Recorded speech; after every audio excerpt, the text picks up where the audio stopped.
তাহলে বুঝতে পারবে। না এই গরমে তো এতক্ষণ আপনাদের সময়টা চলে গেল। তাদের বাড়ির লোকেদের কিন্তু ভোটের ডিউটি ঠিক কেটে যাচ্ছে, আমাদের কিন্তু কাটছে না। একজন অসুস্থ হয়ে দেখুন, একবার হার্ট অ্যাটাক হয়েছে আমাদের স্কুলে, তারা কাটতে পারছে না, আর তাদের বাড়ির লোকেদের কেটে যাচ্ছে। এই চরম অবস্থা, ধিক্কার জানাই আমরা এই সংস্থাকে।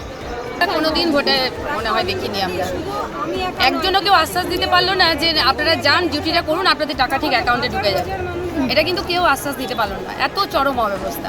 এবং আপনাদের তো আমরা যারা এই ব্যবস্থার সঙ্গে ঘন্টা চারেক তো রোদে গরমে দাঁড়িয়ে আছেন, তাদেরকে ধিক্কার জানায় যারা এই ব্যবস্থার সঙ্গে যুক্ত। মহিলাদেরকে নেবার জন্য উঠে পড়ে লেগে যায় না, এই তো ব্যবস্থা তাদের। নিজেরা এসি ঘরে বসে থাকবে আর মহিলাদেরকে এই পরিস্থিতি এসে টাকা ঢুকেনি। কেন টাকা ঢোকেনি? কেন কি জন্য মনে হচ্ছে টাকা ঢোকেনি?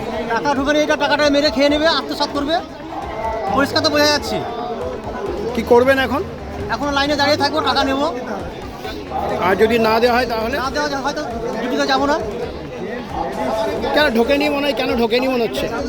সেটা তো বুঝতে পারছি না, কিছু অংশে ঢুকেছে আবার কিছু অংশে ঢোকেনি। সিস্টেমটা তো একই রকম হওয়া উচিত।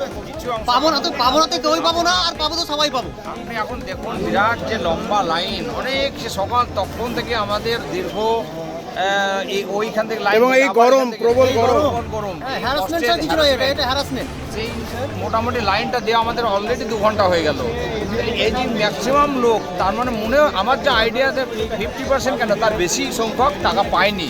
প্রায় 1004 বলছে। প্রায় 1004 সংখ্যা আমাদের মনে হচ্ছে টাকা পায়নি। এই টাকা না পেয়ে তারা যে যাবে, যে একটা পানিশমেন্ট, গণতন্ত্রের আছে, প্রত্যেকটা একটা নৈতিক দায়িত্ব আছে আমাদের, যে আমরা অ্যাজ এ কর্মী হিসাবে এটা করতে হবে। কিন্তু যে পারিশ্রমিক একটা দেওয়ার নির্বাচন কমিশন থেকে যেটা আগেই ঢুকে যায়, আগেই ঢুকে যায়, এটা একই জায়গায় একটা অংশ পেলো আর একটা বড় অংশ পেলো না, এটা কেন হবে? বৃহত্তর অংশ পায়নি। এই যে লম্বা রোদে দাঁড়িয়ে এটা কত মানুষের হয়রানি, এটা হয়রানির শিকার আজকে আমরা। আপনারা কি চাইছেন এখন? এখন চাইছি আমরা টাকা পাবো, পেয়ে আমরা যথারীতি মানলে তাতে আমাদের শারীরিক একটা কষ্ট ধকল এটা পোহাতে হবে।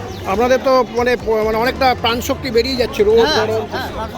আমাদের এই যে সন্ধ্যাবেলায় বা রাত্রেবেলায় যে কাজগুলো আছে, কাজগুলো হিউজ আমার কাজ, বড় ভলিউমে একটা প্রেজাইডিং সহ একটা ফুল টিমের একটা যে কাজ, সেই কাজটা করতে তখন আমার তখন হাত চলে না, তখন মনে হয় টায়ার্ড হয়ে পড়েছি।